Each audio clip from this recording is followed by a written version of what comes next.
Hit record, Roman. Hit record. Got it. Music is still going. There you go. All right, cool. All right. Are we connected, Roman? Yes, we're good. We're good, man. We're good. We're awesome. Well, we always say what a brew before our show, but what a brew boo. I will try it. What a brew, brew. There you go. There you go. What a brew, boo. What a brew boo. Yeah. That's it. All right. Hi, Frank. How are you? You do you, brew boo.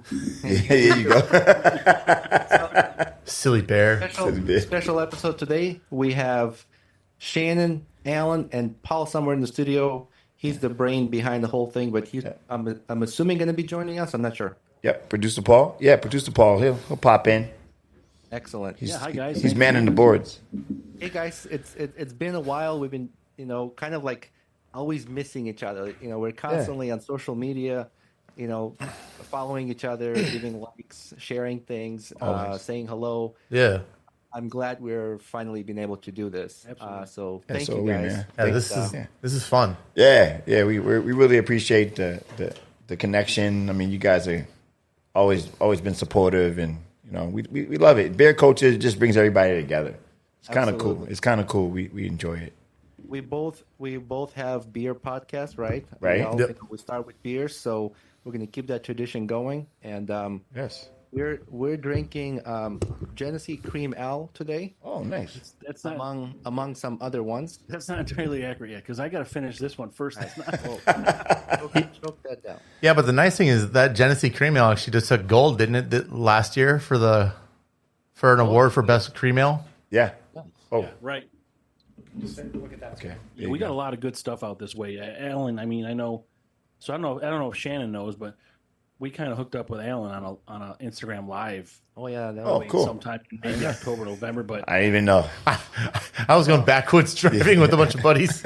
Oh, was that? Oh, you told me about that. Yeah, I was going to Binford for a rodeo. Oh, nice. yeah, you had someone in the back seat, some lady. I forget. She was pretty cool, but then no one actually saw anybody driving. So we weren't sure if there was even a driver because you were in their passenger seat, right? There was a driver, but he went a little off road. We went mudding through a cornfield with his truck. Oh shit. It was just fun. Was that with John? Yeah. Oh, it was with John. Yeah. Definitely looked like it was a little bouncy back there. Yeah, the country roads are a little terrainy. Crazy. Well, guys, do you have your port? Oh, what are we drinking now? Let them know what we're drinking. So we're gonna crack open from Drecker, which I actually like, but I'm a sucker for blueberries, and this is a fluff stuff. This is a blueberry marshmallow pastry sour, Nice. and it is honestly like blueberry juice with a marshmallow finish. This is what I just pounded. What'd you just pound? This on your camera, the blueberry Ellicottville. Oh, this is good. Blueberry on blueberry. Oh yeah, we got the blueberry fluff. What is it called? Fluff stuff. Now we're in Genesee. We're in sync, man. Toast to you guys, man. Toast to you guys. Cheers, guys. Cheers, guys. Cheers. Cheers, man. What a pleasure. This is amazing. Yeah, Alan. It's a pleasure. There's Paul. Oh, Damn, that's good, yo. Holy shit, that's good. I told you it's blueberry juice. Wow. Marshmallow finish. Good. Shout out to Dreckers. That is something. That's Yeah. delicious, right? Yeah, that's delicious. Holy. I love it. Oh, Alan, Shannon, Go for it. how did your podcast start? Oh. What, like, How did you guys meet? How do you know each other? Let's start with how you guys met, because Shannon, from listening to your guys' podcast, you're from Brooklyn, correct? Right. Yep. I even remember you had your mom on the phone once.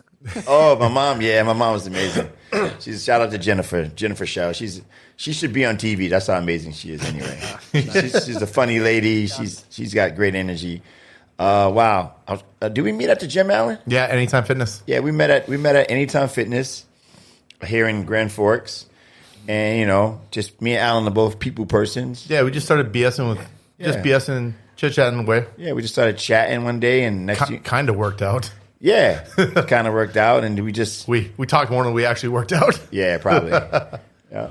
And then we just kind of we just see each other from time to time at the gym, and then he brought up that he drank beer and he liked craft beer, and I brought up that I like craft beer, and kind of like slowly, I just had this thing in my brain, like, man, maybe we should do a beer podcast. Took a little bit of time. Yeah. Then I was like, I'm gonna ask Alan if he wants to do it, and then Alan said he was down, and then I don't know, it took us like a year to get there, right? Yeah, we Yeah. just never had time to sync up anything just Yeah. to find where it would work. It was during COVID too, right? Yeah. Yeah, it was during COVID too. So we kind of like, we messed around with the idea of doing it for a good year and a bit. And then, and during COVID, I think we went through a lot of stuff mentally, we both definitely went through it. That always sounds good. Paul is drinking a Busch Light. Oh yeah, I know that. Yeah, he's The drinking- nectar, the nectar of strawberry the bush, Midwest. It's a latte. Yeah. Wasn't Strawberry Bush last episode or something like that? No, No.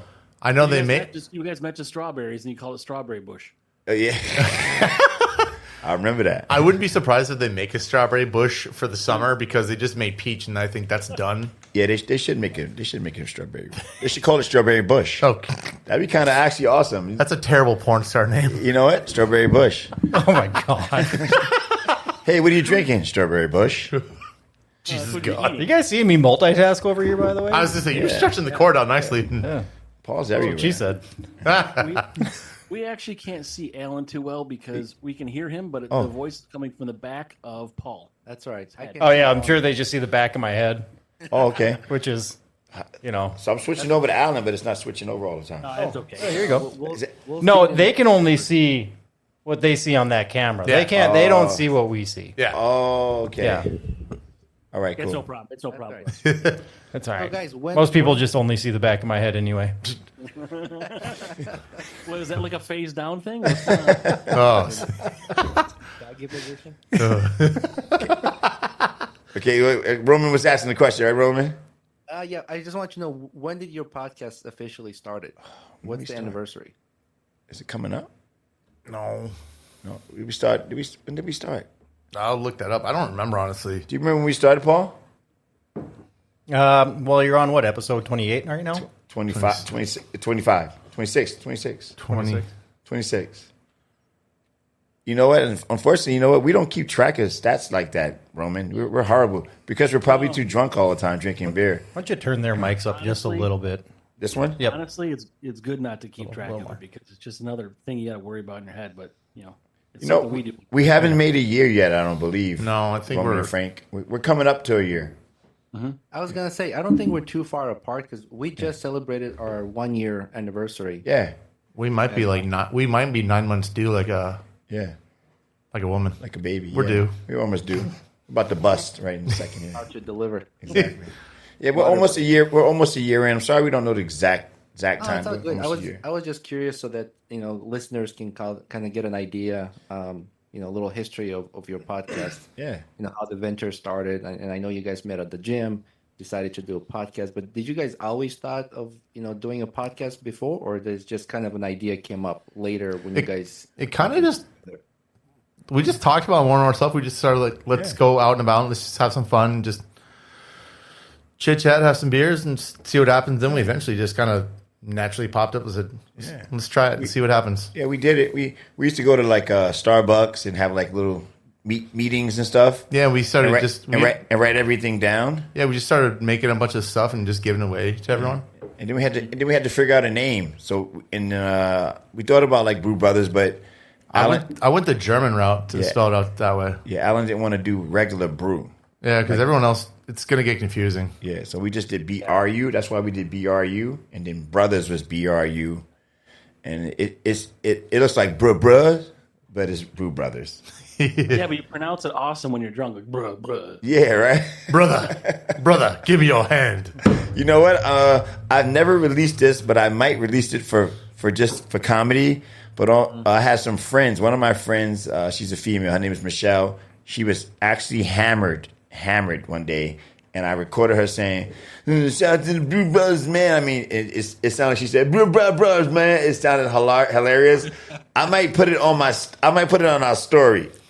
Because I don't want to put her out there too bad, but it's hilarious. And then another friend, Chad Jensen? Yeah. You know Chad Jensen. So Chad Jensen, I asked him to do a Brew Brothers shout out, and he's kind of a silly guy, so he just sat in front of a screen and he goes, That's it. That's what he did. I mean, it's close. Yeah, I'm gonna post it. You guys will laugh more when you see it, but That'll be funny. yeah. So that's what we did. We just kind of I don't know. We just kind of decided. It was Alan's idea to go with the Brew Brothers with the U spelling, and What a great partner to have at a podcast with the beer knowledge like Alan. yeah, And absolutely. I know you know a bit as well, Shannon. Oh no, he's way more Not talented. trying to downgrade it, but We could downgrade it. We know who's the brains of the beer operation is, bro. Like, come on. always entertaining. I'm like, oh, Alan's talking about beer. I wonder what he's gonna pull out of his ass this time. Exactly. That's gonna be intelligent, entertaining, Yes. educational, and I'm Yes. like, I love it. I love it. It's just like you always surprise me, Alan. Yeah, no, thank you. I came from the nerd side of this. Like I came from bartending for over a decade, and then I went to apply for a liquor store. My buddy got me a job, so I worked for the largest liquor store in the area, and I started learning more about beer. And after running bars, and then I started learning about wine and all sorts of liquor, and then I started homebrewing a little bit too. So it got really easy for me to figure it out, and after I started talking about that and brewing, I started telling people what flavors, how to buy beer, and how to drink. Absolutely. And it's the same with whiskey and tequila and all that too, especially with wine for me. Like I'm that nerd, like a level 2 Cicerone, level 1 wine sommelier. So I'm sorry, you're level 2 Cicerone, you said? Yeah. So you're certified? Yeah. Or advanced? Awesome. Yeah, and then yeah. So I'm just at this first level, the CBS, but Yeah. It's I haven't fun. had enough time to kind of get to the next level. It's pretty time consuming. Yeah, it takes time, and I sat down. I had free time, and I stayed up at night just studying. Yeah. I took the test on it, and the higher I got, I found out for me. So I work for McKinnon in Grand Forks here, and it's a Molson Coors house. So I got hired by them too after I switched from the liquor store side to the beer industry, and I got hired to sell their craft beer portfolio. Right. Well, it makes sense. So you're able to take that next level. You're already invested. I mean, you've already got this background knowledge. I mean, Yeah. I came into it because I was a teenager once, and then we drank a lot. Like, if we started like a business together, Brew Brothers and Brus&Banter, we'd be like, Brew Brothers Banter. Oh yeah, Actually sounds pretty good, actually. BrewsNBanter. Yeah, Bruce&Banter. Family from a distance. Yeah, Bruce Brothers Banter. No. Isn't that the Incredible Hulk? Yeah. Oh, you mean Bruce Banner. BrewsNBanter. Big band. Oh. And Paul could be our celebrity baby.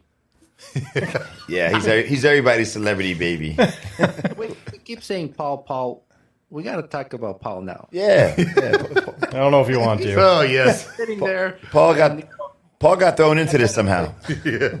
Paul, I laugh my ass off when you bring sometimes cringy material and Shannon's like, ugh, Paul, calm down. And I'm like, no, Paul, don't calm down. It's always Bush Light. That's the cringy material. I laugh my ass off. When you guys were laughing at those kids in the mall at the window, I was driving at the time. Oh yeah. For those people who don't know that we recorded in the Grand Cities Mall in At this point, I think Dakota. maybe that kid grew into his head. Oh God, the poor fat kid head. there's like daycares here and everything. There's daycares here and all kind of stuff. Actually, there's these two ladies out there now. They're just looking at us. Hi, ladies. How you Bring doing? them in. Bring them in. Yeah. You know it's gonna get worse because it's Want a beer? Bring them in. you know it's worse when it's getting warmer out and it's gonna be sundress weather soon. I'm asking the ladies if they want a drink. They said no. I was asking them. It looked like you're harassing them. Not quite. I mean, He's waving a beer. That's a sexual offense. yeah, I just waited to beer. Asked them if they wanted to drink. I mean, Offer them water or something. Or you know what? They're not my type, so I'm just being What, nice. 80 isn't your type? No, 80's not my type. I'm just they're pretty aged. Is it because their pairs, according to Paul? Yeah, they're they might be a little bit more than just a pear here, buddy. Yeah. Like mashed potatoes. Mashed I was gonna potato. say raisins for fruit. Oh, you guys are horrible. See what you guys just started, Roman and Frank. Alan's insulting people. He never does that. He's always like he always stays on the other side. But yeah, that's the Somali am because those raisins were once grapes. Yeah, they're fine wine. They just get better. Yeah. I like to say I'm aging like wine, not like milk. I like to say that about myself all the time. When I was a teenager, I worked at the mall, and what my friend and I at the register did, we would keep these cards 0 to 9, and every time girls would walk by, we would grade them, and so we got busted once. There's nothing wrong with that. We didn't grade them. We just had an over or under. Oh, he said over and under. That's a wide range, then, right? You sit there with a thumb like. So you guys are interviewing us. 17 will get you 30. You guys are in Syracuse, right? Oh my god. Yes, sir. We are in Syracuse, New York. Correct. Syracuse, New York. You know, true story. True story. I was recruited by Syracuse. Jim Boeheim came into my house. Oh, really? He tried to recruit me in my house. Yeah, That's phenomenal. That's awesome. my mother didn't like him though. Oh, Did he? No, wow, he did. what was it you didn't like about him? I don't know. She just said, I don't think I like him. You know, I don't know. My mother's just like that.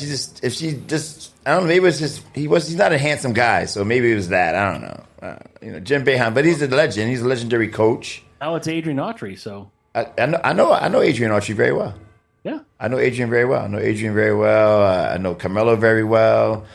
I don't know. Did Conrad McRae go to Syracuse? Yes, he did. Yeah.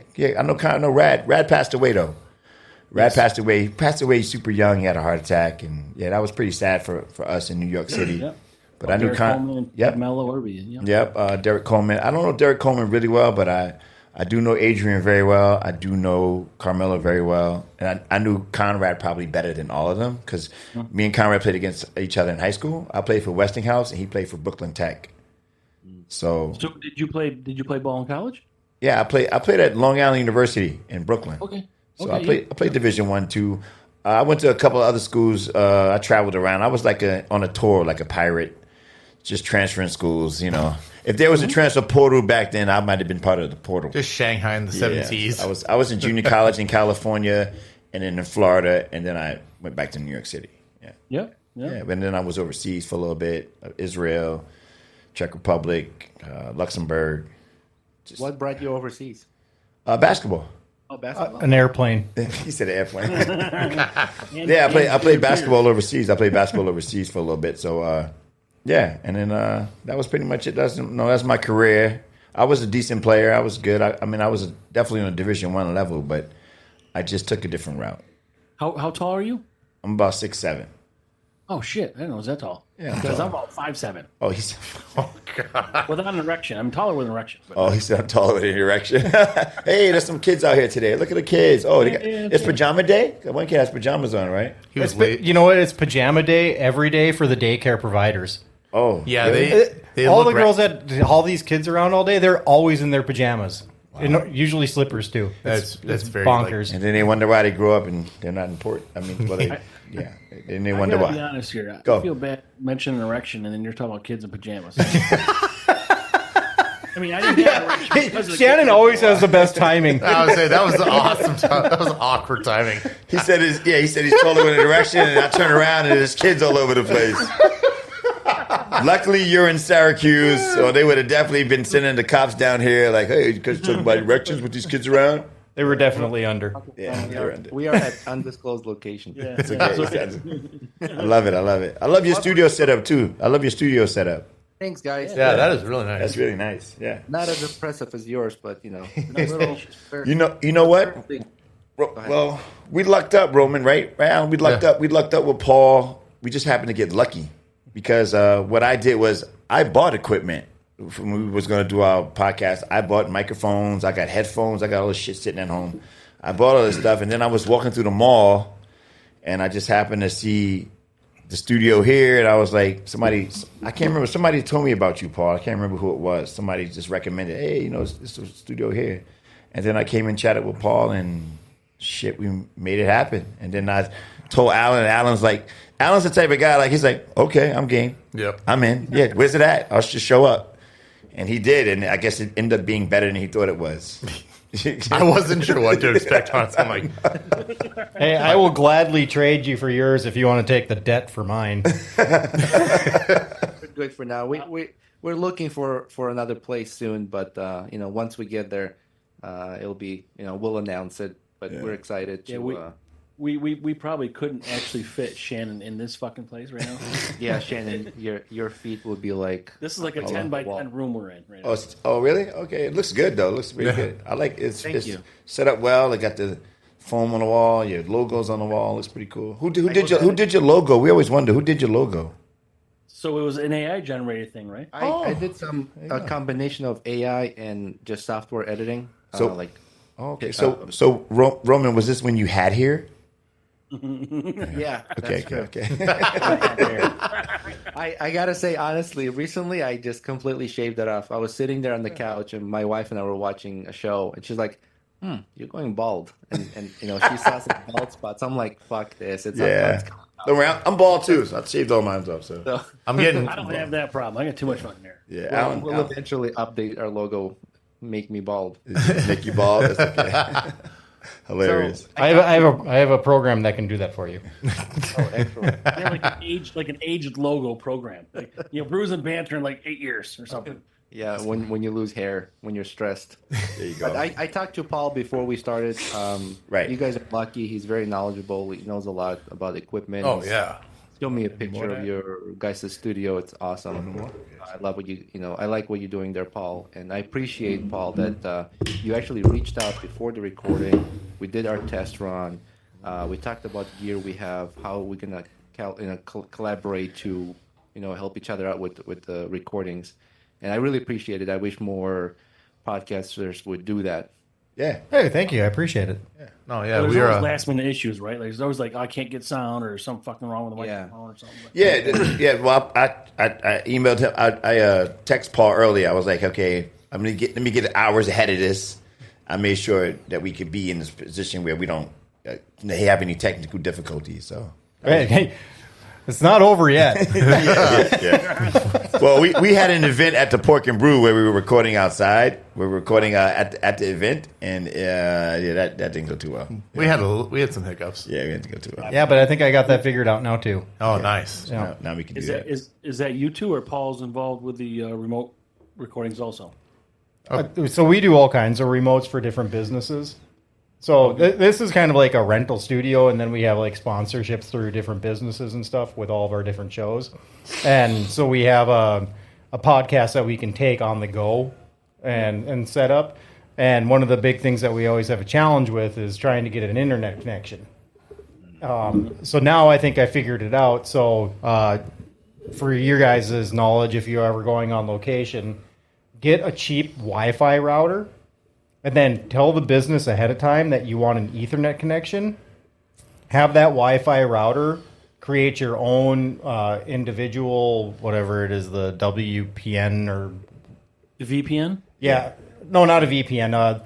Just your own individual Wi-Fi through the router, and then you can connect that just directly into your computer or whatever. So you don't have to just try to go through like the public Wi-Fi and the building itself. Be slow. So these are live events? Yes. Oh, okay. Because we're recording on DJI, and we've got we haven't done like a Zoom 6. We haven't done live. Everything is pre-recorded, edited, then published. We'll eventually get into live because we want to go to events and just set up our tent and just have people at the event kind of sit down and chat about what they're thinking about the beer they're having, or what are their thoughts about this event, and just kind of people circulating and talking to us, and basically live coverage of events. And there's like insurance stuff involved behind it, so logistics. But we're talking about this, and I'd like to bring up business part of it. Obviously, we're not making living off of this podcast. any podcaster would tell you, it costs money. We're wasting. We were spending a lot of money to wasting. Yeah, ditto. Wasting sounds about right. Wasting sounds about right. You guys are talking about football. I mean, Roman can talk, but I just got to get another beer here. Let me just show you that. Throw me one too. And wow, you're a Detroit Lions fan? Oh yes, sir. Oh well, congratulations on finally winning in the season. Yeah, just winning one game with us. I know it's been tough for you guys. You know.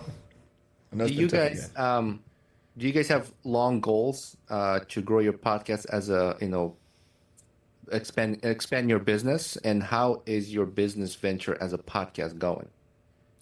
So for the most part, terrible. As everybody else. Yeah.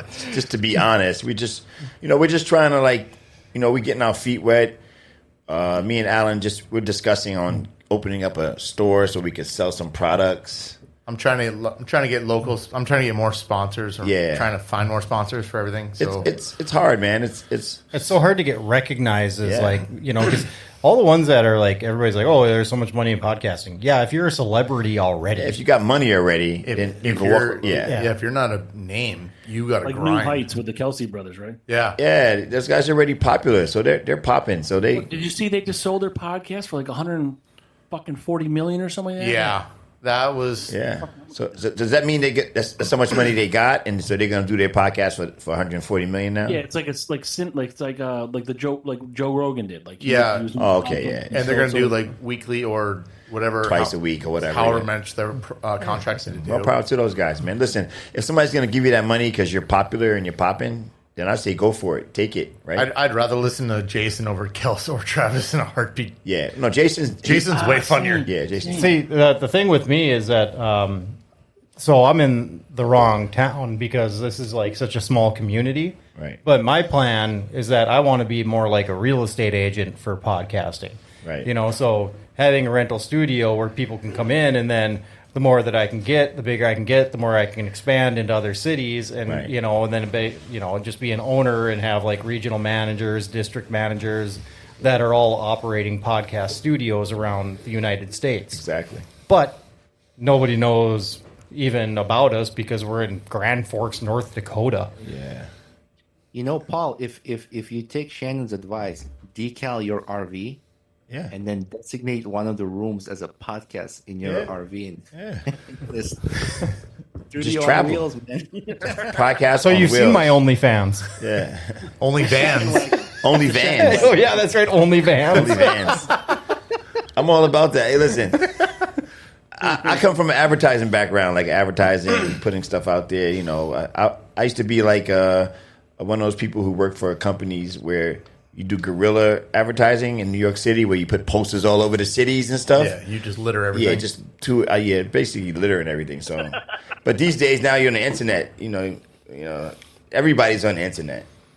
What do you do? I mean, I don't know. How do you get paid as people who are not known? Because we're nobodies. You just put you put your brand up there with a OnlyFans feed pics. Oh shit. Well, you're somebody to us, Shannon. You guys. Oh, thank you, man. And you mentioned like these people that are famous. I mean, they don't know fuck all about a podcast. No, they decide they want to start one tomorrow, and instantly they got fucking 10,000 subscribers. It's really, it's a kick in the cock for us, but we got to deal with it. Right? They're really doing it. It's just shitting on the little guys, right? Yeah, they're taking their following from one platform to the other. That's all. It was millions of people who like to watch their show, and now they're like, I have a podcast. You now have all these millions of people that, you lose percentage. Not everybody is interested in podcasts, but you get a good bit, people transfer over and now they listen to a podcast. But the challenging part is recognition is one, but marketing and learning how to get out there, use the right channels, and do like this, like interviews, exposing each other. Easy there. Exposing each other. Pause. I mean, sometimes you got to do what you got to do to make $20. Yeah, right. $20 is $20. Well, here's the key to this interview. I'm hoping that somebody in the beer industry sees this interview and thinks that we're both cool, and maybe they want to do a side deal with us where we become sponsor their products. Their products are on our table while we're talking all the time about other beer, but just something to make some revenue. You know what I mean? Right. It'd be cool. Yeah, and the same. We're looking. We don't have it. I mean, you guys mentioned I think you had sponsor or something. We don't have anybody. Right. And that's okay. I mean, we knew this going in that it's going to be. We got some pretty high end stuff, and just stuff we decided to do as far as equipment goes, and we realize it's going to be a process, but obviously we'd like to make some money somewhere. So absolutely, we're with you guys, even if we had to do some sort of collaboration partnership where we talk like we do, and you guys make fun of people in the mall and however. And you guys are both married, right? Yes, sir. Yes. Oh, okay, there you go. So you and Alan and Paul have something in common. You're a freelancer. You guys are not having no sex. I just get it. That's a joke. That's a joke because not every married couple doesn't have sex. We know that. We're just joking. You're 100% that we're not having sex during the podcast. Right. Well, that'd be only fans, but yeah. With each other. With each other, we're not. Whoa. It's called Only Beers After Dark. Only Beers After Dark. That'd be a good one, right? It's called Who's in My Mouth? That's a different channel. Yeah. You said it's called Who's in My Mouth? Is that you said? Is that what you said, Paul? I need you to cough for me twice. Oh, shit. Depending on how much you drink, it could be what's in my mouth. I know. Hey, I know you guys are answering the questions, but Alan just cracked open another beer. So What do you open? So we got another one that came from Junkyard this time from Moorhead, and it's called Terminal Delight. It's a blackberry lime cream soda sour. So you guys got a favorite type, like stout, IPA, sours? What's going on? I'm all over the board. Like I can dabble everything, but like I'm more of a fan. Like the more I've been in this industry, the more I've started to like. I've fallen more in love with like lagers and back to dark beers more than I have with my hazies and my West Coast. Like my first love is always the West Coast IPA, which I grew up with, but lagers and stouts after that for me. Yeah. Well, myself, stouts, barrel aged for sure. That's what I like. I prefer the dark stuff. Yeah. Not because I'm black, but I just prefer the dark stuff. High percentage. Mine is I'm high percentage. I like, but I really love lagers a lot. If I had a beer to go to besides stouts, it'd be a lager. I like porters, of course, because it's dark. And you know what? The occasional sours, certain ones like this fluff stuff, is amazing. Yeah. So occasional sours, something that's not too flavory, got too much syrup in it. I don't like that. The puree. Yeah, I don't like too much puree in it, but dark beer is my best beer. I love dark beer. Yeah. for me. It's usually my 15th or 16th Busch Light. Yeah. That's fair. And you're still only at collectively like 8% alcohol. Yeah. I mean, it's getting there Yeah, fast. Paul will get there. He'll get there.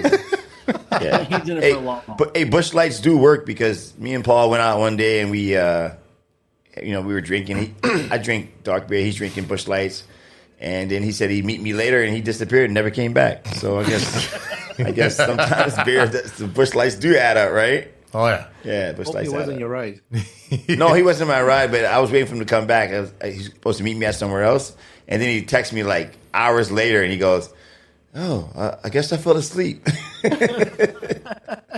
Yeah, we got an Anheuser-Busch brewery right here in our hometown. Oh, nice.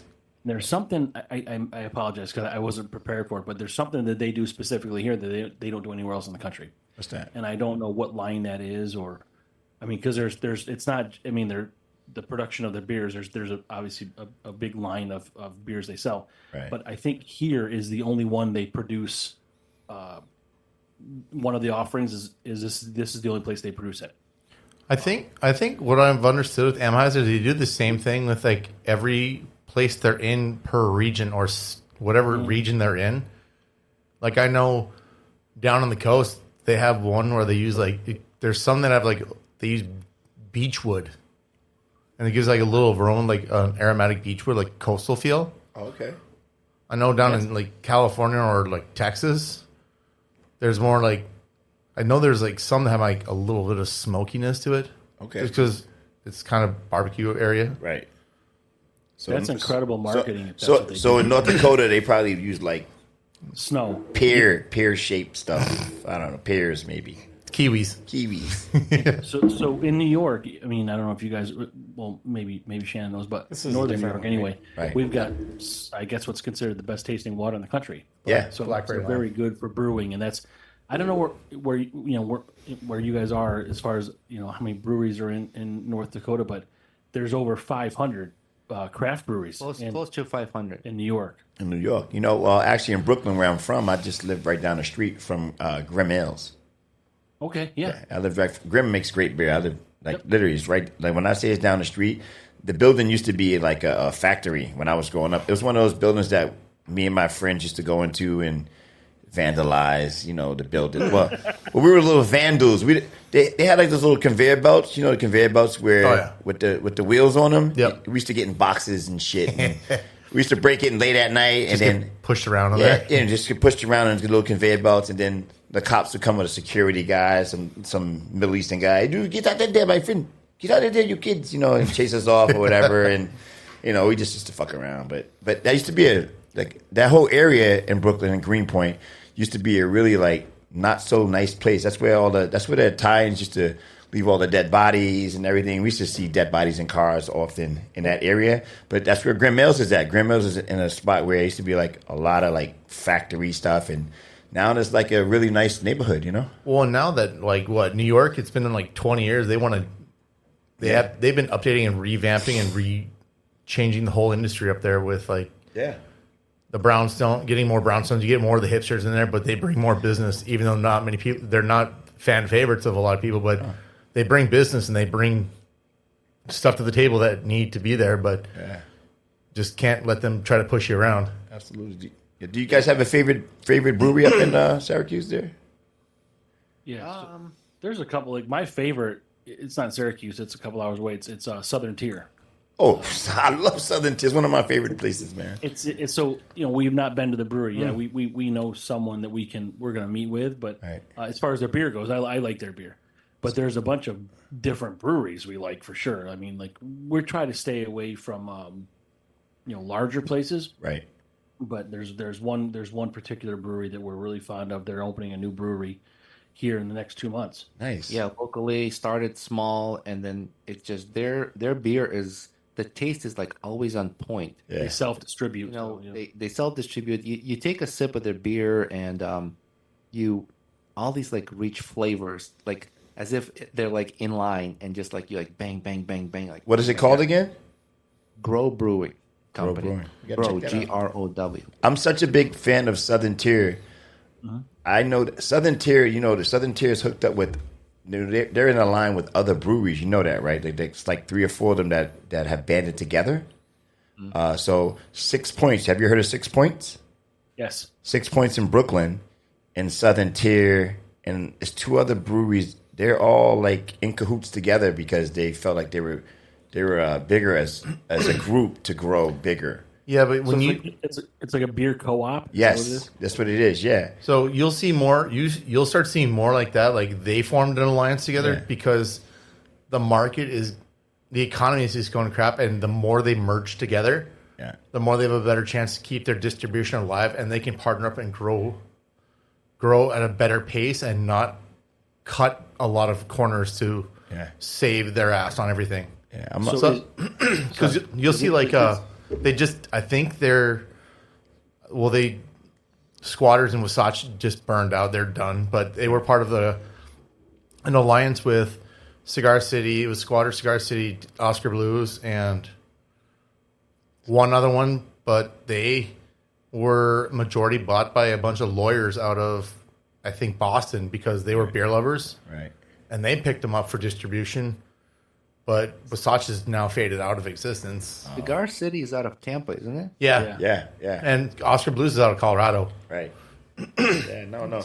I love it. So they do this for buying power? Is that what it is? They're going to try to... They do it more on... Doing this too? They do more on the side for the fact that it helps them stay alive. But when you get outside people that want to help the industry, like these guys that were lawyers, they bought in so they could help keep them alive. Yeah. And give them more equity to push the boundary of what they wanted to do and maybe grow more as what they wanted nationwide. We actually covered this on one of our podcasts. more breweries are merging for that purpose to survive. I think Anchor Brewing out of San Francisco was a wake up call for totally. for other brewers. That here's a brewery that's over 100 some years old. Yeah, because that one too. The Maytag Repairman started that one back up. Yeah. And I think Did they go out of business again? Yeah, they went. They kept alive, but then they kindly bowed out and they diminished everything. Yeah, but I am a big Southern Tier fan. I don't know. They just make a lot of flavor stuff. They make a lot of great stuff. Yeah. Yeah, I'm big into the. I like a lot of fruited beers. Yes. And I know Alan's a big hazy fan, but I used to drink a ton of IPAs before this.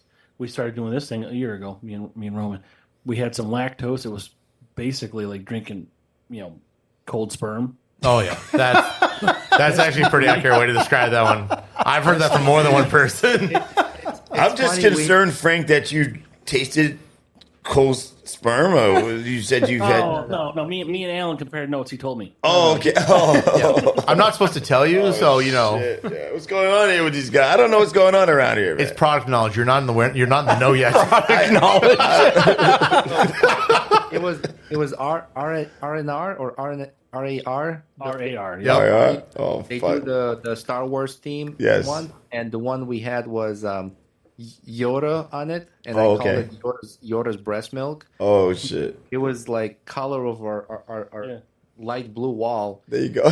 Oh no! It was like Smurf cum. It was disgusting. Yeah, Smurf cum. So I was looking at Frank, and I'm like, man, I don't think I can do this. Oh, we gotta shit. cut this off and like switch beers But or we something. cracked the beer, and it's like coming out of the beer, like you open it, and it's like foaming up. Like we didn't shake this. It's like it's actually ejaculating. It's fucking weird.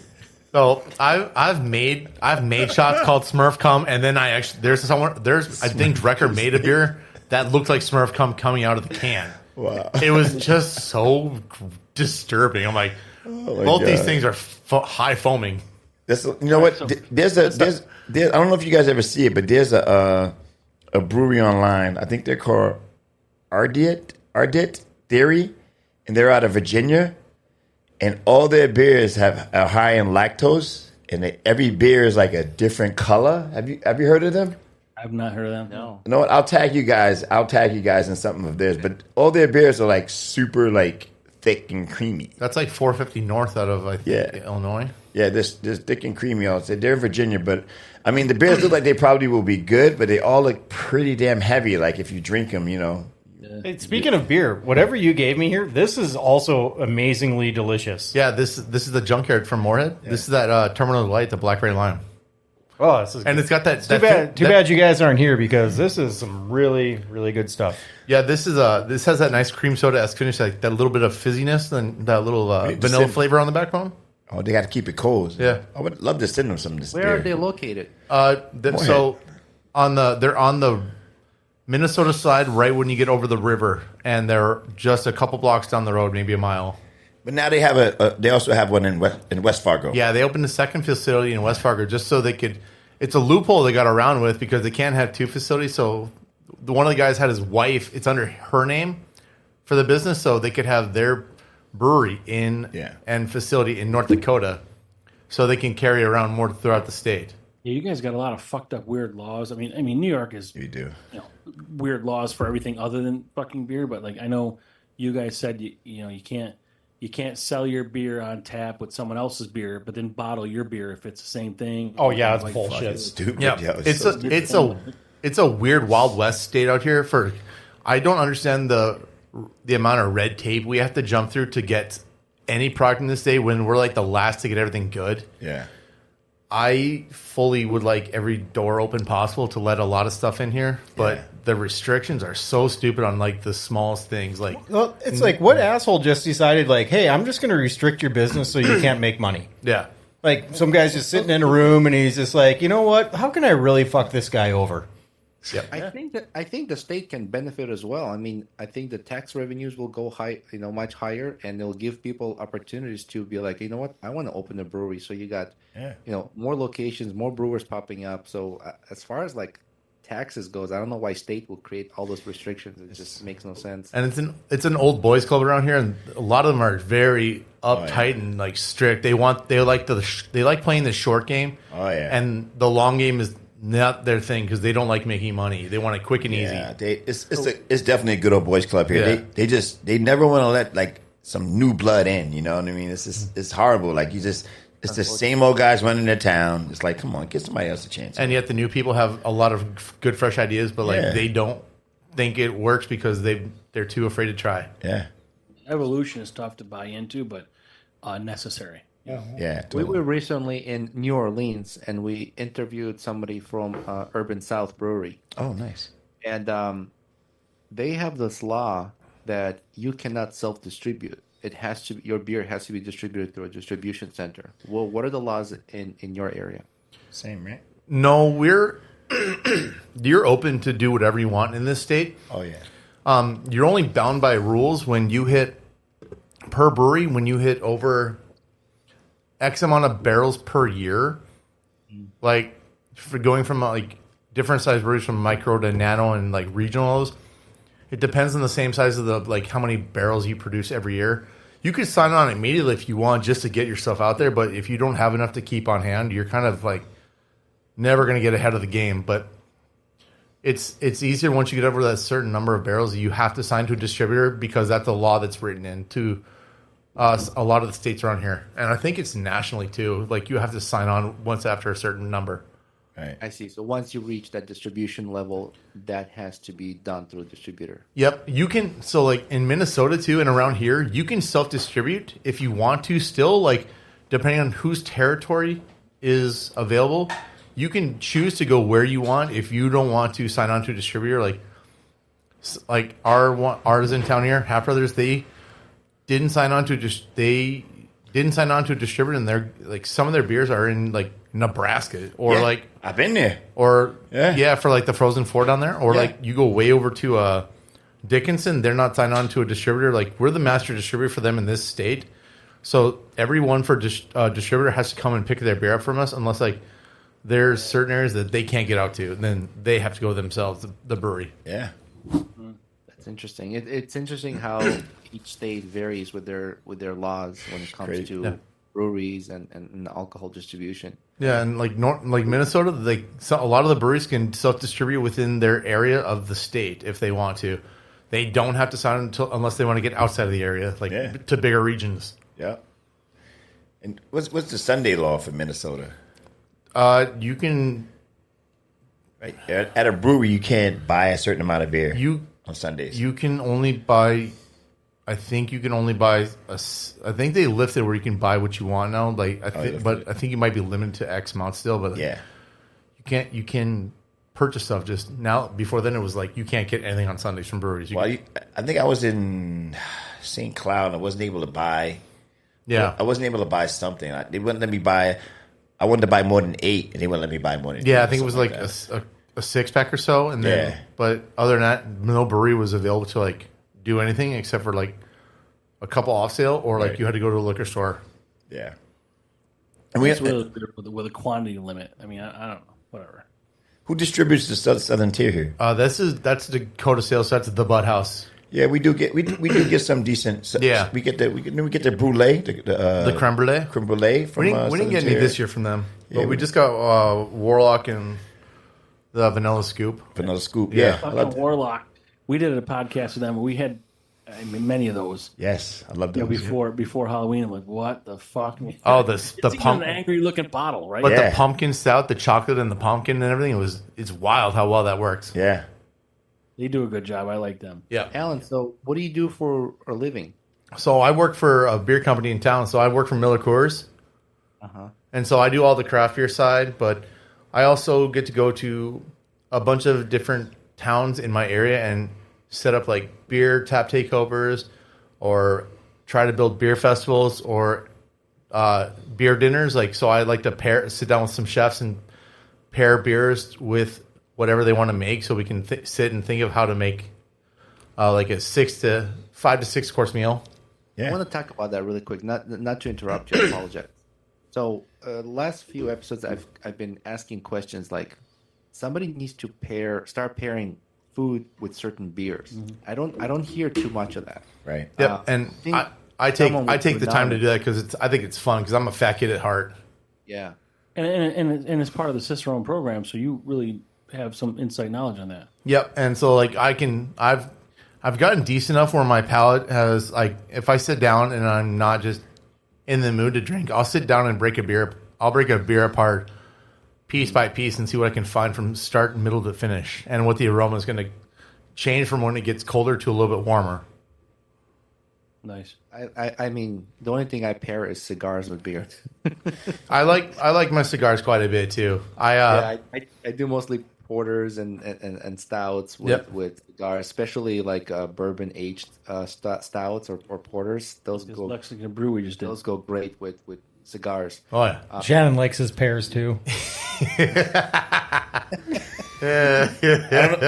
I don't know what Paul's talking about. He sometimes says things that are just way off key. I don't understand why he does that. He meant Shannon likes his women in pairs. Oh, that's good. Women in pairs. Wow. That's a nice rebuttal. That's gonna get me in a lot of shit. Oh, you like your women in pairs, huh? Oh, I'm fucked, man. You have no idea. You're welcome. Just make sure if they're twins, they're both pairs, not one pair in a peach. Right. Yeah, you don't want to pair with a stem. That's weird. You know what? Do guys really have like those? Do guys really have like those twin fantasies, like doing it with two twins? Like is that a real thing?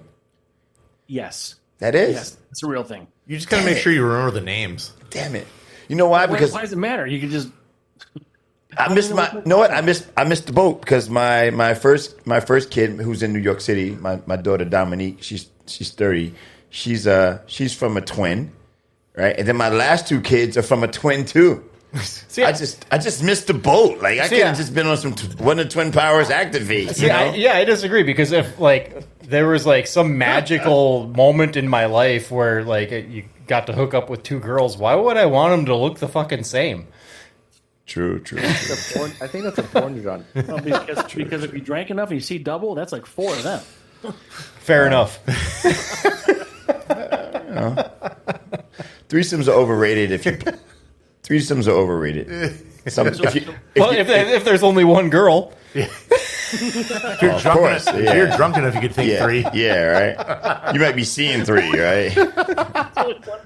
No, but I'm just saying, like hey, listen, when you play basketball, just things just happen to you, just on a regular, Oh yeah. You don't have to work for it. That's nice. No, you know what? Listen, I'm telling you right now, guys think, here's a question. You ready? uh-oh. When you're in a relationship, and guys, we have this thing where we always ask our girl for a threesome. And a lot of girls, some women will be like, you know what? I'm going to bring him another girl, right? But my question is, what if you do that and your woman says, well, I like another guy now? No. You got what you wanted. You got what you wanted. How come I can't get what I want? We are, men? We are selfish pieces of shit, okay? Okay, first off, the minute if I were to ask a woman if I could bring another girl into the bedroom, it would be immediately like, she'd be like, fuck you. No, you don't have to ask. I'm out. No. What if she brings it up? She goes, know what? Oh, she brought it up? Yeah, I'd like to bring my girlfriend, I like to bring somebody, blindfold you, honey, and me and a friend is going to just wham, bam. So now we're playing again another game of who's in my mouth? Yes. Yep. Yes. Right. Either way, it's an it's an after hours trap. Right. So I'm just saying, but if your woman does that for you, but then your woman wants another guy, you're not going to do it, right? No. See? Guys are selfish, bro. You can't be. How come it's good for us but not good for them? That's fucked I don't know up. what kind of weird Brooklyn shit this is. But I'll tell you what, Shannon. Hey, you know what? Yeah, have another one. I'm gonna tell you when it happened. Years ago at City College in New York City, I went to a party and it was a great fucking party. And guess whose party it was? Sean Puffy Combs. Okay. Oh. So he did get you. He had that early bad boy for life syndrome. No. See, no, you don't understand. See, back then it was Puffy. The guy who's on trial now is Diddy. I don't know that guy. I knew Puffy. I know Puffy, but I don't know Diddy. Who the fuck is Diddy? Who's that? You know what Diddy is? Diddy is Diddler. Yeah. You know what? This is the same thing as Kanye changes his damn name to Yeah. But hey, I don't know. Listen, I don't know Diddy, but I know Puff Daddy. Okay, and Puff Daddy, He could party his ass off, but there's too many people at the party to like kind of like, you know, for any freaky deaky shit to happen. But I could say this at a Puff Daddy party, I did meet me quite a few ladies, and I did have quite a good time after the party. But I wasn't with Diddy though, and he wasn't in the room, and not that you can remember. I was definitely I can remember. He's got the cameras hidden somewhere. And I definitely wasn't. No, it was a public party. It was at a college, so he couldn't pull that off at a college. And It was a colonoscopy camera. When he became Diddy, that's when he became Diddy. He had parties in his house, and he had cameras in his house. He'd do all this weird shit. I remember Puff Daddy. The Puff Daddy parties was the shit in New York, and they was mostly in clubs. You know, I was so confused on this because at first when I saw this, I thought it was Kanye. And wow, you know, because he's one that's always in the news about doing like weird Paul, stuff. Did you become that guy? No, I'm saying just no. Like, you know what you're saying. You know what it sounds like to the Brews and Banter's audience too. You know what it sounds like. It sounds like you're saying all black people look alike. Oh, come on. That's what it sounds like. No. Paul, I mean, I heard the same thing, Paul. Right? It sounds like that. You guys suck. I thought it was Kanye. No, Kanye and Diddy don't even look alike. I thought it was Kanye in the news, not P Diddy. Oh, okay. So, because you know, like Kanye's already going through all that heat with all this other stuff, and then it was like, oh, and now he has allegations of like all this stuff, and then I read it, and I was like, oh wait, Kanye got it's no P allegations. Diddy, not Kanye. Yeah, he said P Diddy, not Kanye. This is what fucking Bush Light does to you. This is what Bush Light does to you. Bush Light will have you thinking some weird shit, right? Like Strawberry Bush Light. Yeah, strawberry Bush Light. It was Kanye who's drinking that. Speaking of sex scandals, Drake's up next. Drake's up next. Yeah, he's got a sex scandal going. Drake, leave Drake alone. Drake is a good rapper, man. Drake's the best rapper on earth, after Jay-Z. Yeah, there you go. Guys, I just want to say we opened a new beer, and this is kind of an iconic beer. What's it called? Yeah, so let's see if Alan knows about this. All right, Alan, have you heard of Haberly Brewing Company? Haberly. No.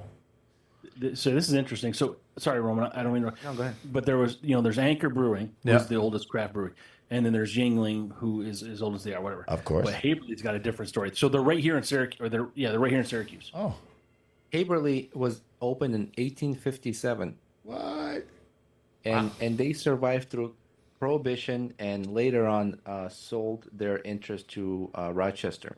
But Haberly Brewing in the 1960s. Yes. Oh. Haberly Brewing Company is one of the oldest beers, I think, in the country. Wow. And they are coming back. Oh, So okay. this is their premium stock lager.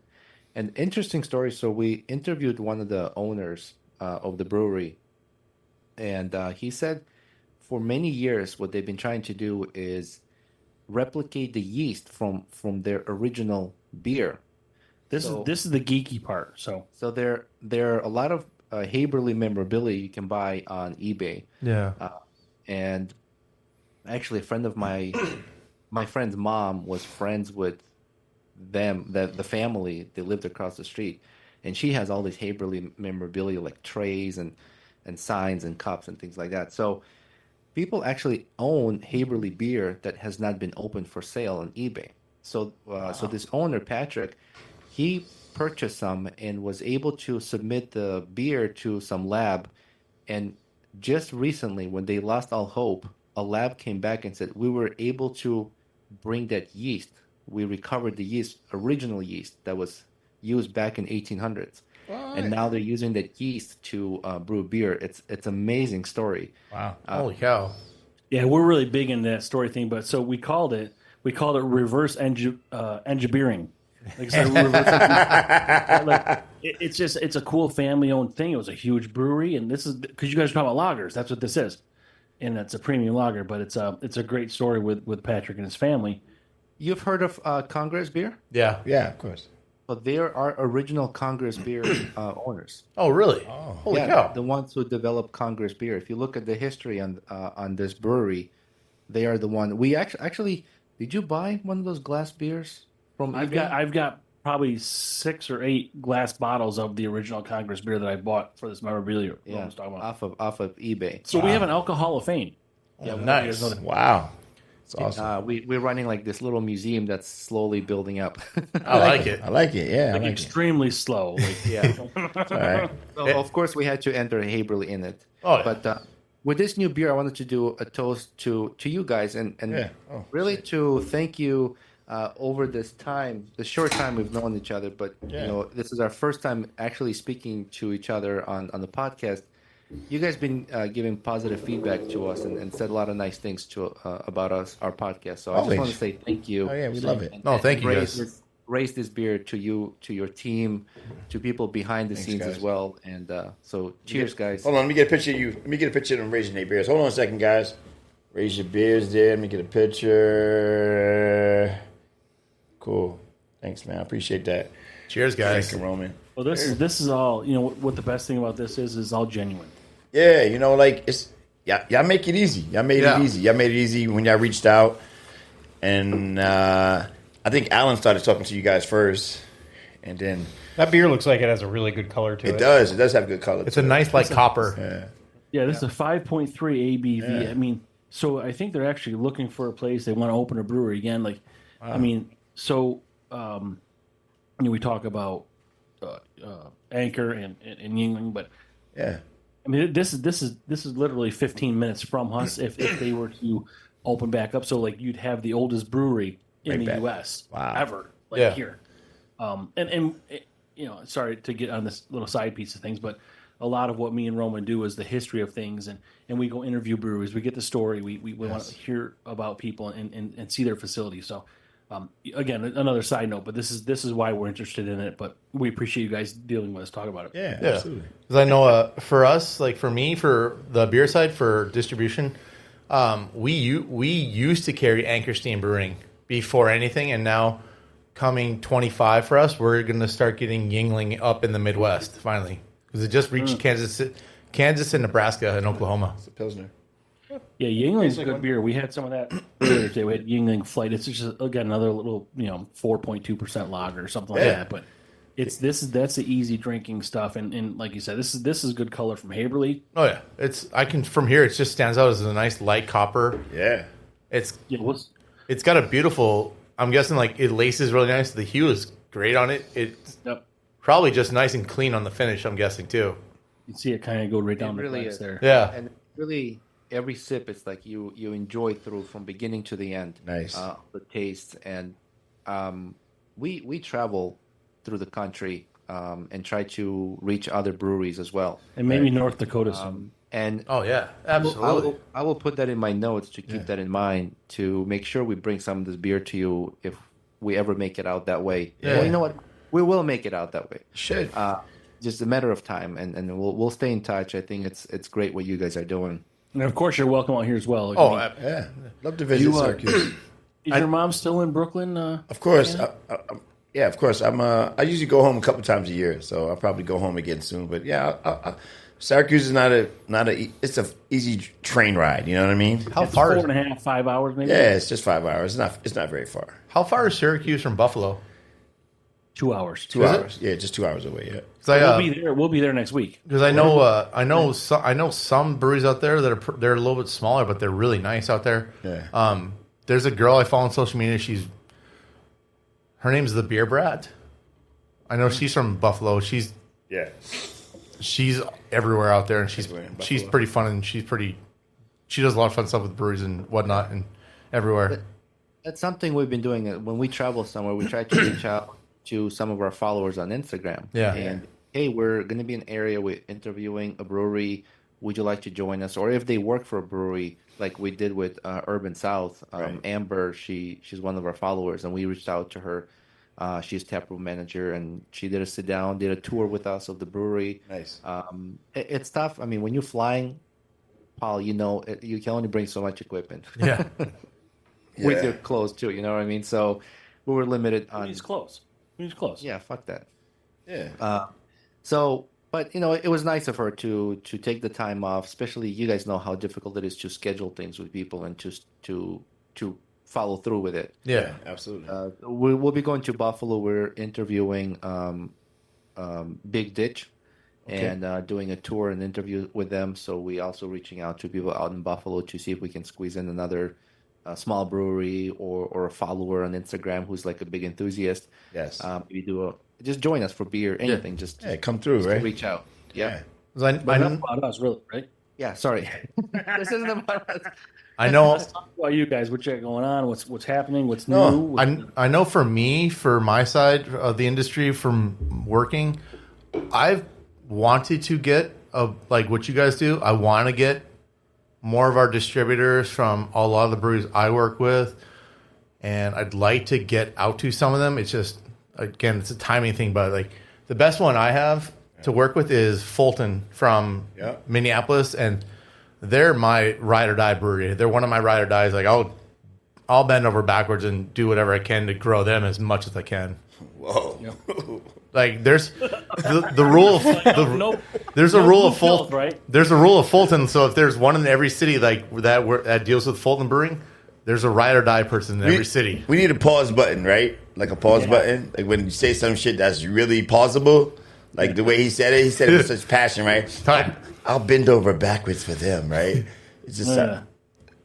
Oh, wait, you gotta turn that It's the up. button that has to go pause. What's that say? Oh yeah, that's good too. Paul, do you have that little button where you can like talk to them, where like they like me and Roman can't hear you, but they can Shannon and Alan can hear you? Well, I mean, we could just kill the mics. Yeah, we can just kill the mics. Yeah, the mics are right here on the board here. There's something we have there that like someone can talk to us. Like I think Shannon, you probably have that on your board where you can press that button where you can talk to everybody. Yeah, I can turn it off. You can turn the mic off, and I can talk to you. And yeah.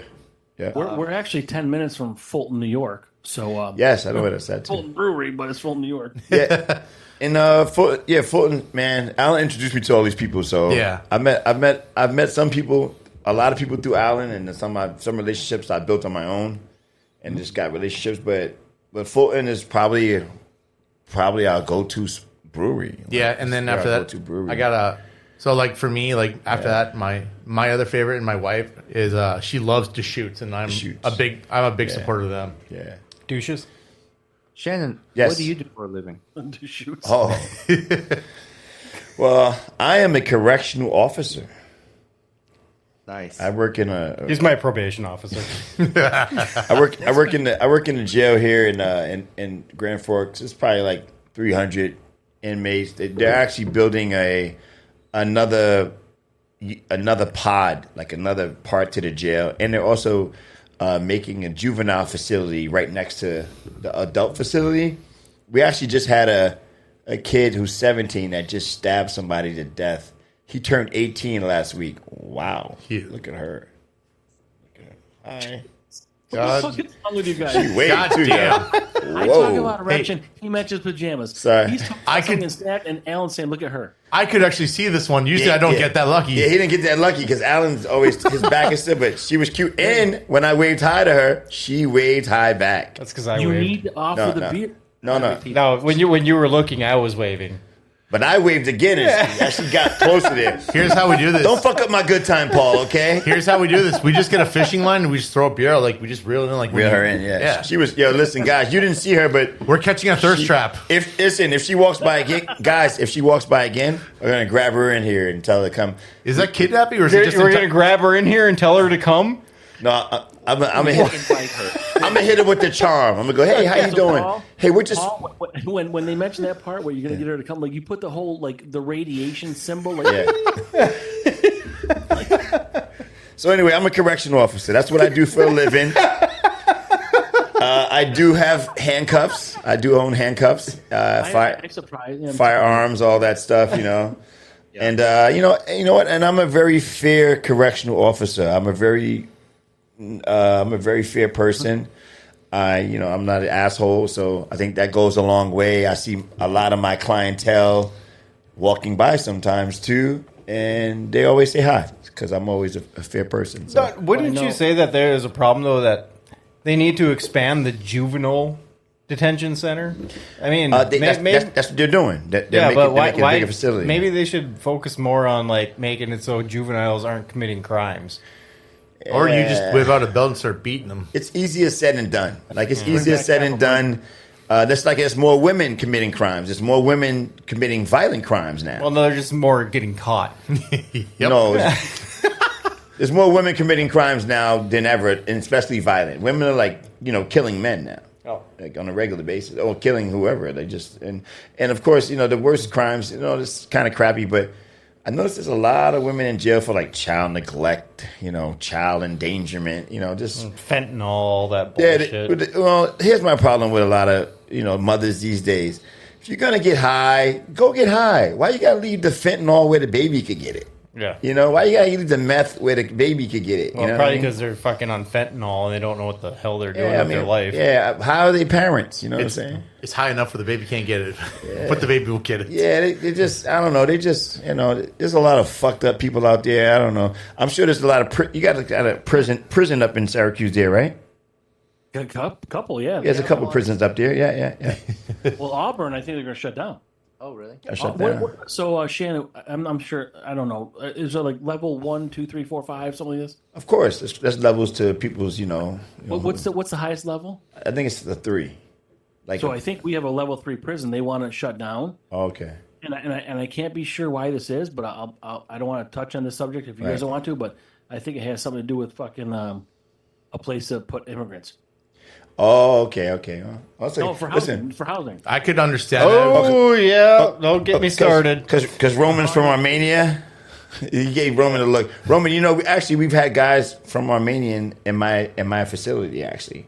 They came over. I guess they were going to Canada, trying to get into Canada, and they got stopped at the border at Canada, and then they were staying. But I'm going to say this right now: most of anybody that's immigration, like ICE brings into our facility, they're probably the nicest people you're ever going to meet. They just want to get away from their country and move here and get a better life. Most of them. No, okay, so really quickly. So I'm going to say that what you're saying as far as them shutting down this prison and housing them there, I think that is actually a brilliant idea. And then you lock the doors, and then you ship them back to where they came from because they are illegal. They shouldn't be here in the first place. They didn't go through the proper channels. I get that. I get that, Paul. We've talked about this also.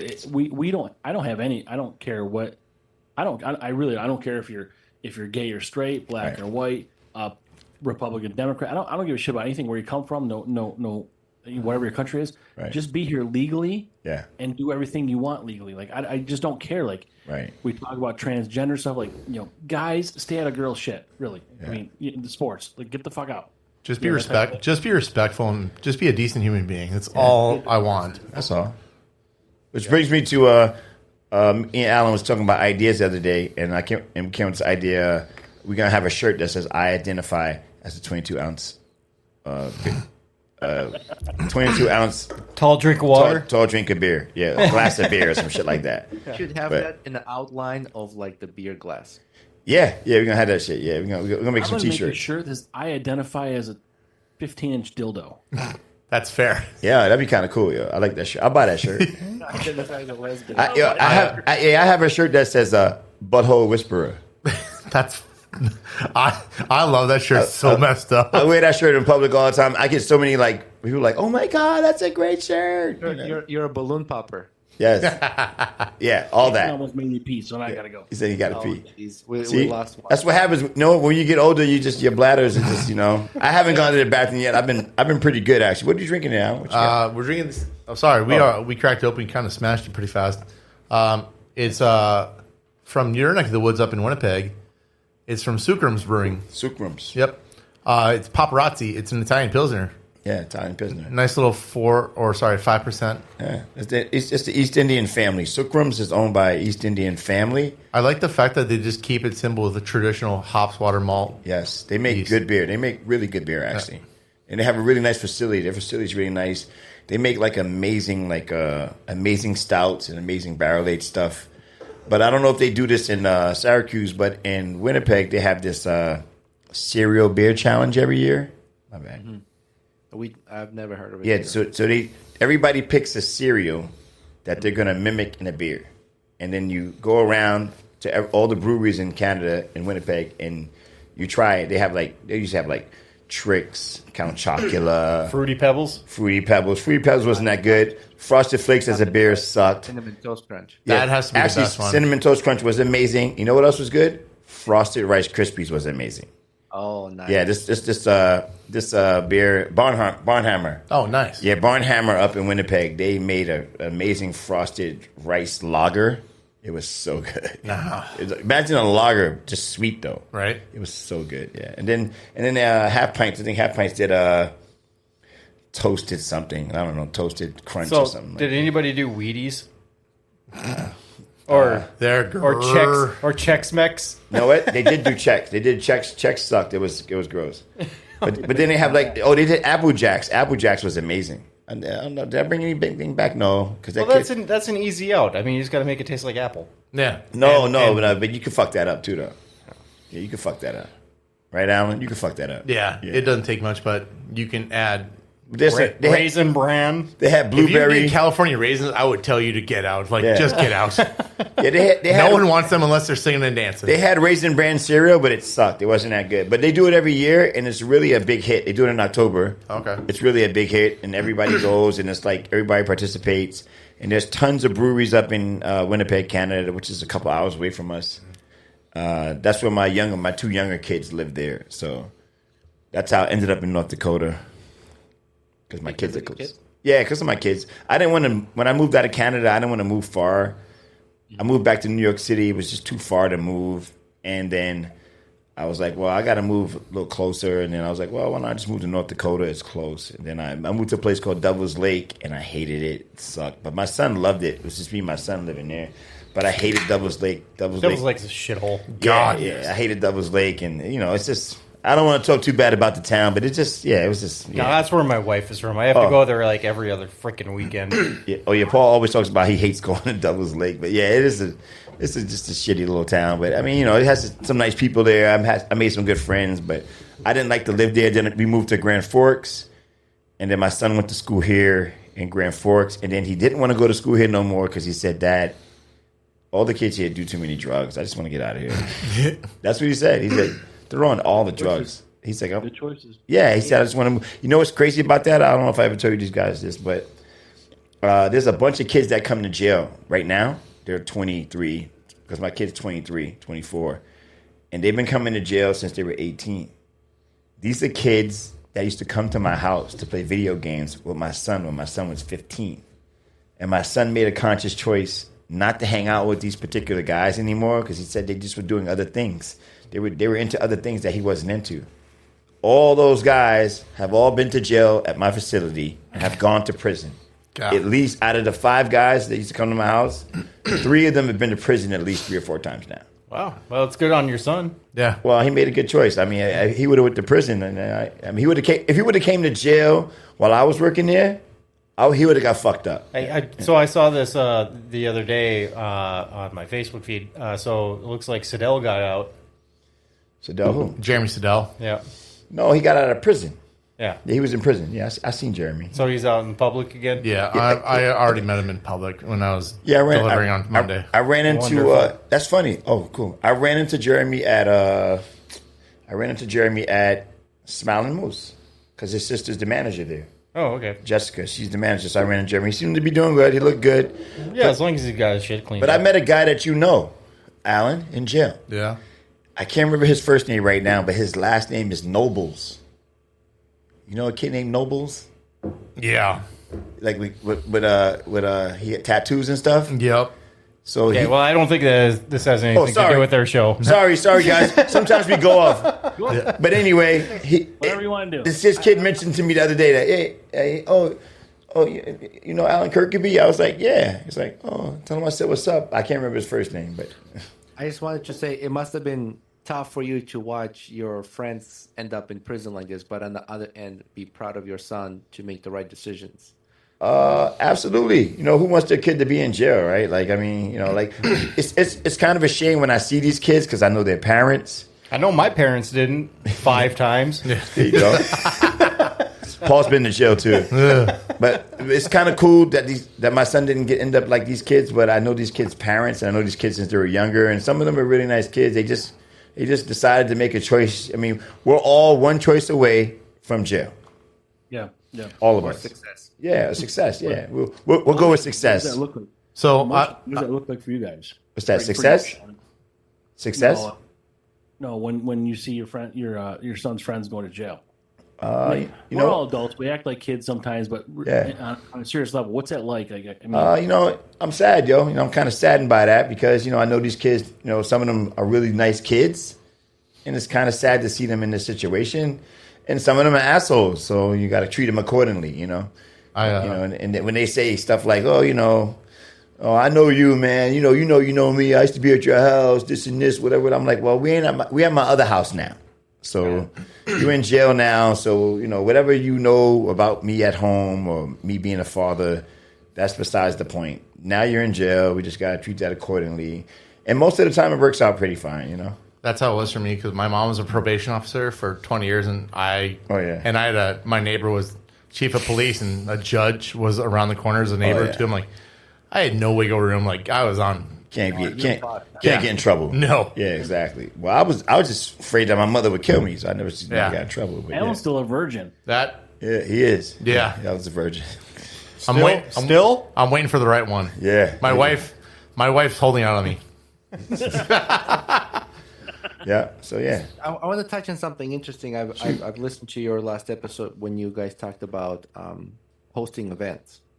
Have you given more thought about it? And Alan, you've mentioned the hurdles of trying to have breweries actually cooperate and do those dates to be available, and some stuff within the local regulations and things like that.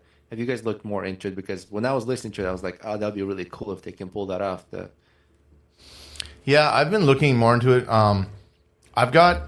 Everyone keeps trying to create more events. Like the breweries themselves keep trying to make more events happen left and right.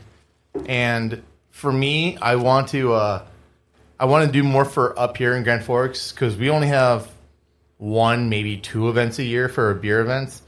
Mm-hmm. And they're both inside. I'd rather do one outside because we have an outdoor baseball complex on, and I want to utilize the outside activities to have more fun with them. But getting everyone together on the same page is a little difficult when no one else is willing to, like, none of the other breweries are willing to help out and just say, we're good. We're good to go. We'll do it. And every time I try to throw dates out and what works with like getting food vendors and everything like that, they kind of stall. Mm-hmm. So like my goal is to try to fix North Dakota's issue because of no one talks to each other around this area. Like I know the guys who are in charge. I know the president of the North Dakota Brewers Guild. I'm trying to get a hold of him so I can get a seat at the table and coordinate and plan events because they haven't touched on any of it in over 5 years and they really don't care. So I would like to take a part of it and fix it coming from a salesman / distributor's point of view and let us take care of it because our businesses like this are structured to do big events and we can get everyone on board a lot faster without any hesitation because we've already established this without having to like do any extra work. Yeah. So when the president doesn't want to have a conversation, it's a little rough. Yeah. Just as a thought when I was listening, because I was like, okay, what can they do to make this happen? So instead of thinking of like get everyone to show up, have you thought about maybe starting small with few breweries? One food truck or something like that, and just kind of like get the word out there so like they can go back and be like, oh yeah, we had a great time. You know, those breweries who showed up, you can tell other breweries like it was a great time, good turnout. Tickets weren't that expensive for people to attend and have food and beer.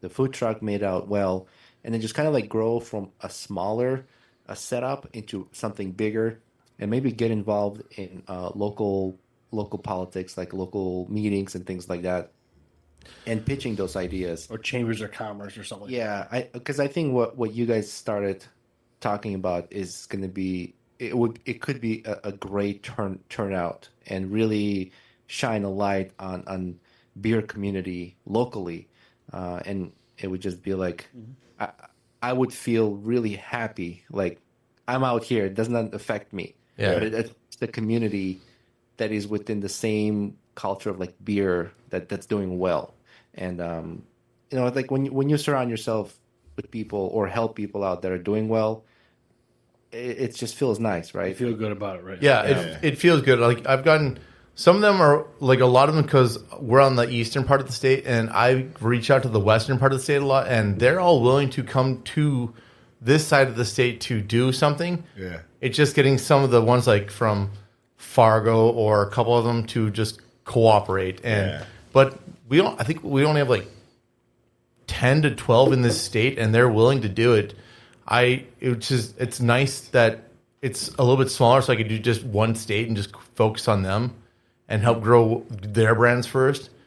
So my plan is to get the fall lined up for them and do it on that side and make it a lot easier for everyone. Yeah. I'm looking forward to see what comes of it, and in any way we can help with getting a word out there. Social media, obviously it's like one of the biggest, easiest ways to get the word spread. Yeah. We're happy to do it. Same. Oh, thank you. Yeah. And maybe we'll have an opportunity someday that when that takes off, I'm saying when. Yeah. I'm not hope on you guys. I saw recently too from you guys on one of your reels that you guys were just at an event tasting with. I saw you guys there with Southern Tier. Was that in a movie? Was that in like a theater? Like we have CNY Brewfest. It was. We have fairgrounds here. Okay, it's one nice. One of the buildings at the fairgrounds. Okay. Yeah. Yeah, and I mean, we can maybe get some information on how they launch this, how they run it, and send it your way to give you some basically a resource, and go from there. But I think I'm really hoping, I'm rooting for you guys, and anything we can do on our end, please reach out for sure. Oh, absolutely, thank you.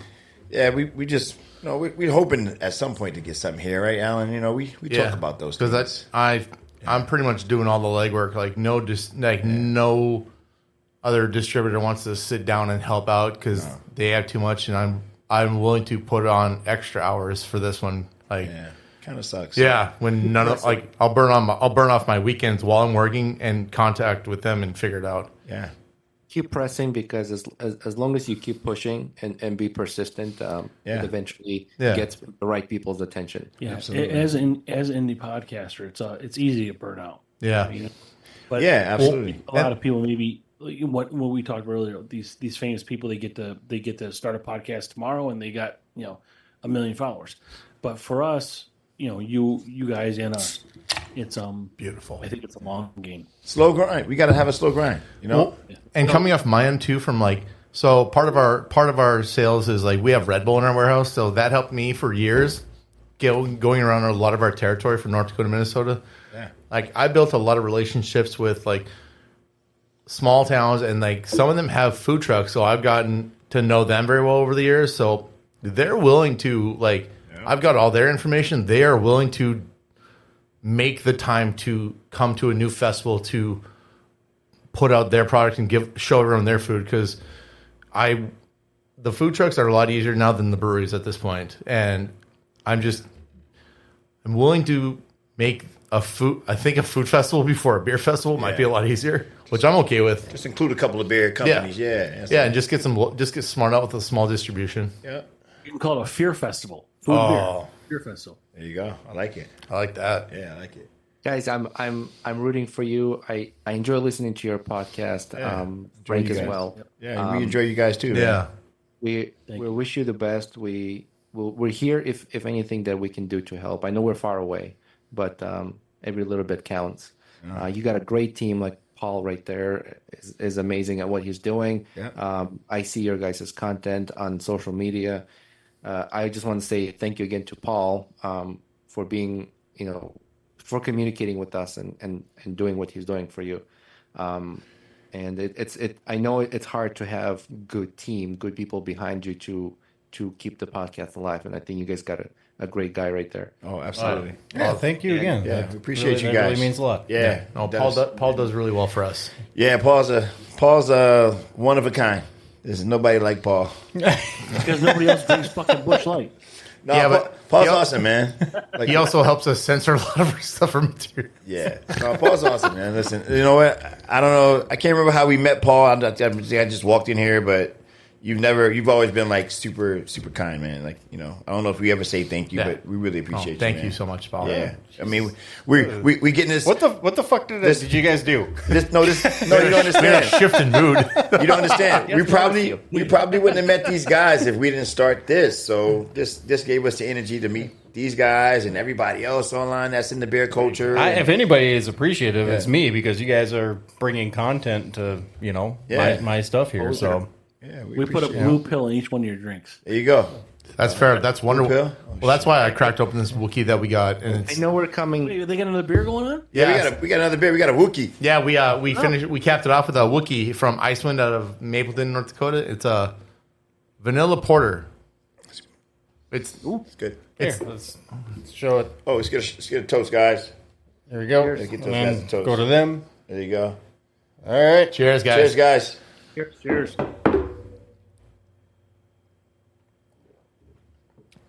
Even though it's a little bit warmer, Awesome. it's Yeah. it's a medium thin body.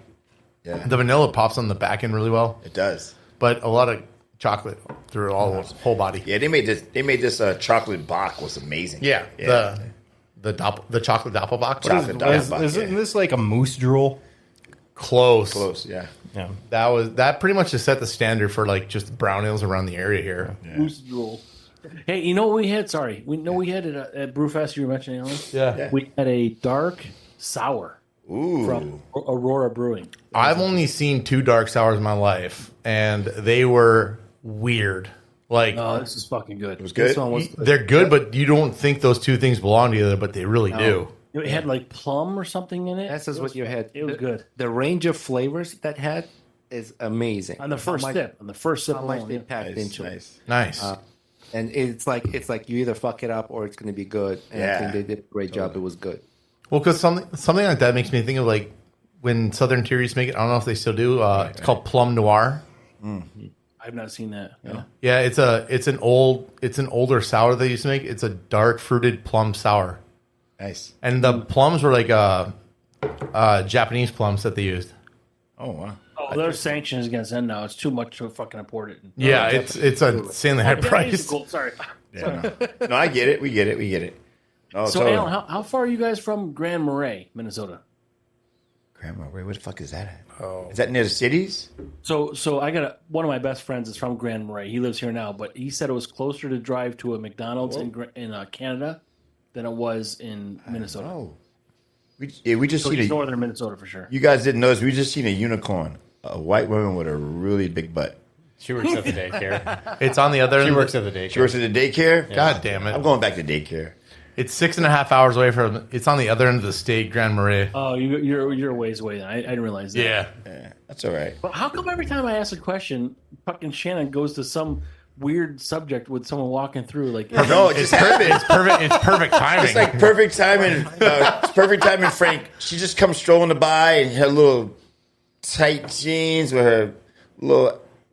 This is why I Oh can't. my God, she had a little badunkadunk going on there. This is why I don't want to sit here anymore because I can't see half yeah. the shit. Alan can't see nothing. God damn it! But you know what? If you're married, Alan, you shouldn't be looking anyway. You know. I mean, how looking- dare you looking- look? Alan needs to switch with Paul. That was by design. Look, Look, it doesn't hurt. look where I'm sitting. Yeah, you got the best view, Paul. Paul has the best seat in the freaking house, yo. That's why Paul doesn't say shit because he knows. Yeah. Alan, you got to do the prison thing. Get a mirror. Get a mirror. Yeah, get a mirror. Oh, I'm totally gonna do that now. Oh, Damn oh. it! Did Shannon put me off? He finally looks and there's some old ass I know. man walking by. Terrible timing for me. I have the worst timing. Now, you gotta hang something in that front glass, like a string Hilarious. with a beer. Say, welcome in here. Hey, do you guys have any plans this weekend? plans? I got to take care of some work stuff, unfortunately, but then I got to do things for my kid's birthday party. There you go. Oh, nice. There's I'm a. doing podcast shit. Podcast My daughter's a little older, so Oh, okay. And then we have a appointment on Monday after the solar eclipse with one of the breweries locally. Oh, nice. Nice. There's a big there's a beer event in Fargo called the Foolers Ball. You should look it up online on Google. It's called the Foolers Ball, and they're gonna have a lot of Collaboration beers. a lot of people coming from out of town. Tripping Animals from Florida is gonna be here. There's like 50 collaboration Yeah, beers. Zol's from Tennessee is gonna be here. People from Nebraska. I mean, all over. I think a couple of beer companies from California. Yeah. There's gonna be so many beer companies here. Alan can't make it because he has to work. Yeah. I'm gonna go and represent for the team, and I'm gonna talk a lot of shit. I know what, Alan. You know what? I know you're gonna be at work, but I might just send you a live while you're at work tomorrow. I mean, that's fine. I can walk away from my job. Yeah, I might send you a live. I might send you guys a live if you're around tomorrow. You never know. I'm around whenever you want me to be around. You know How what? do you spell that? How do you spell that, Shannon? The Foolers Ball. So it's FOOLERS. Foolers by Dreckers. Okay. Yep. The Foolers Ball. You can see the lineup. The lineup is amazing. It's a lot of good beer. Yeah. I'll be available whenever someone needs me available. Yeah, a lot of good beer. So I mean, that's from like noon to 5 tomorrow. So I'm gonna be there. I'll be there tomorrow all day and hanging out, and I'm sure there'll be some people from town here because Yeah. Jimmy's gonna be. No, Jimmy. Yep. The young lady. Oh, yeah. Jimmy said she's gonna be there. She's one of our beer connoisseurs, females here. She loves stouts. She's a super lady. Stouts are great. So yeah, So on that note, on that note. Well, you know. You guys want to do a plug for your show and then any other events that people can catch you in? before yeah, we don't go? forget to email me all of your info. Absolutely. Anything, man. We just Brew Brothers podcast. You can catch us on all streaming platforms everywhere. I mean, Spotify, Podbean, wherever you like to stream your podcast, you could check us out. I mean, we're all over the place. Of course, our Instagram is getting good followers, and people are really hitting us up a lot. And it's so much stuff. Like sometimes I miss things. I miss people saying, So if you hit us up on Instagram and we didn't get back to you yet, we will. Right. So If you're locally, catch them at this local event that's coming up. What was it called? the Foolers Ball. Yep. Yeah, we're gonna be at the Foolers Ball over in. I'm gonna be there. And then the rare beer picnic We'll be in at July. The rare beer picnic in July. We'll be at what's also in July? All pints. All pints in July. Like It's also in July. Yeah. yeah. You know what? And I work every other weekend. So what's cool is that all these events happen on my weekends off. Oh yeah. So it's like perfect timing this year, right, Alan? Oh yeah. Yeah. So I don't know. Anything going on this weekend, Alan? No, Just working. It's regular working. weekend. Yeah. I'm just All right, gonna. guys. Well, we want to say thank you again for Oh your time. man, thank you for having us, Yeah. guys. Thank you guys for letting us have this wonderful conversation with you. Yeah. Absolutely. It takes effort and time to do this, and we really appreciate it. No doubt. Always happy to have you guys on. I'm looking forward to being on your show one of these days, and then vice versa, and maybe soon, hopefully, in person. Yeah. Looking forward to that. Yeah, before you hang up, Paul, me and Alan want to stay on the east side of the screen and take a picture with them. Of the TV? Yeah, the TV. Fuck that. Yeah, let's do it. Real quick. Hold on, guys. Got it. We're good. Oh, God. Oh. Thanks, Paul. Where do we need to be, Paul? You guys just be where you are. You where you are, yeah. All right. You on that side. Can you get us in there? You might have to move back. Oh, I got you. You got us? Kind of big. Yeah, you might have to go over there. Yeah. Was that a dick Paul's gonna reference? go around. All you got to do is look forward, guys. Roast. Oh, hold on, wait. There you go. There you go.